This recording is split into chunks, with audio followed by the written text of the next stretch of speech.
I guess we didn't think this would be a year-long project. I think we thought we'd probably cover what we needed to cover probably in the course of the term, and it would actually run its course. But we've been excited that it looks as though it's going to span the whole of the year, and there's lots of learning that's come out of it. Well, we've begun with all of the issues around friendships and all of those themes that we were able to pull out of the video clips of Animalia in the first term, which was really good in getting along with each other and all of those things that you need to go through in that beginning term. In terms of setting up your classroom protocols and how you want your classroom to actually function, a lot of that was covered with some of the earlier issues of Animalia, so that sort of...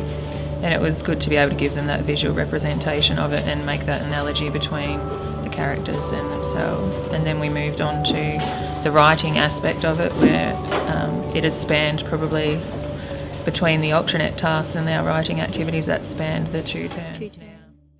So we have to advertise our character so that Graham Base will know why our character is the best one to put in Animalia. So we can do it on, we had a choice of programs. We could use Publisher, Word, or Blogstar, which is like blogging, and it's like a social network where you can put on posters of whatever you want to do.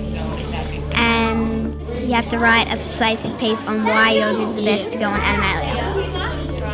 And he isn't like he doesn't change that much, but yeah, he's just probably the same old nasty character. And he only moves when he has to, and he's always talking like he's like really happy, and he is 40 years old. It's been a good engagement tool, though sometimes that's the hardest part, is to get the tool that sucks them in, to get them started. Because we've got quite a few reluctant writers as well, especially some of the boys, to get any material out of them. So using literacy as an engagement tool has definitely got them to produce a lot more work, and they've been enthusiastic about coming back to it each time as well.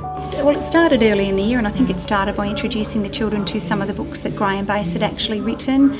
And then 2 of the ICT tasks that we set for them, one of them was to actually set up a wiki, and the children had some questions, Graham Base questions, and they had to go and research those. And then we set up a page dedicated specifically to Animalia, and the children did some research just related to Animalia. From there, a lot of our literacy work revolved around alliteration, and that's where the children eventually wrote their own flip books. They were very involved early on in viewing and viewing the new Animalia program and analysing all of the things within that.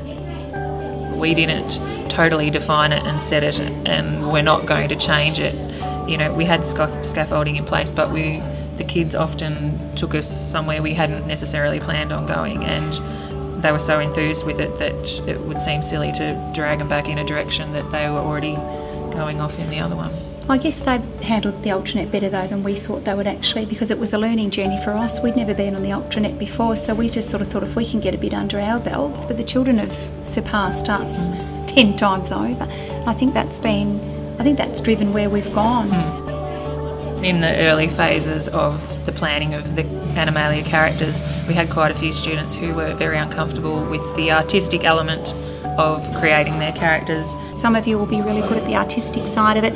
You'll find other people who are really good at the writing side, other people who are really good at the ICT side of things, and there's been lots of good communication with the children. Those who are not so good at the art say, how can I make my character better? Those not so good at the ICT. And I think they've been very quick to pick up amongst themselves who is perhaps someone who knows their technology. Who is the expert. And who can I go to if I need help in a safe way. Some are not as keen to come to the teacher and acknowledge that they're not the best at something, so it's often safer for them to go and visit a student or one of their peers to sort out what it is they need to get done. And that's one thing that the children find really hard to actually do, because they get so locked up in what's right and what's wrong that it's really hard to get them to then work around that and be prepared to take a risk. And when they're developing something that is their own and they've got ownership of it, to get them to take the risk and say, well, mine doesn't have to be the same as the person next to them, and you know, I'm willing to put myself out there as an author and as a learner and take a risk, and it is a hard thing for them to do, because a lot of the time they're boxed into thinking that they need to be wrong or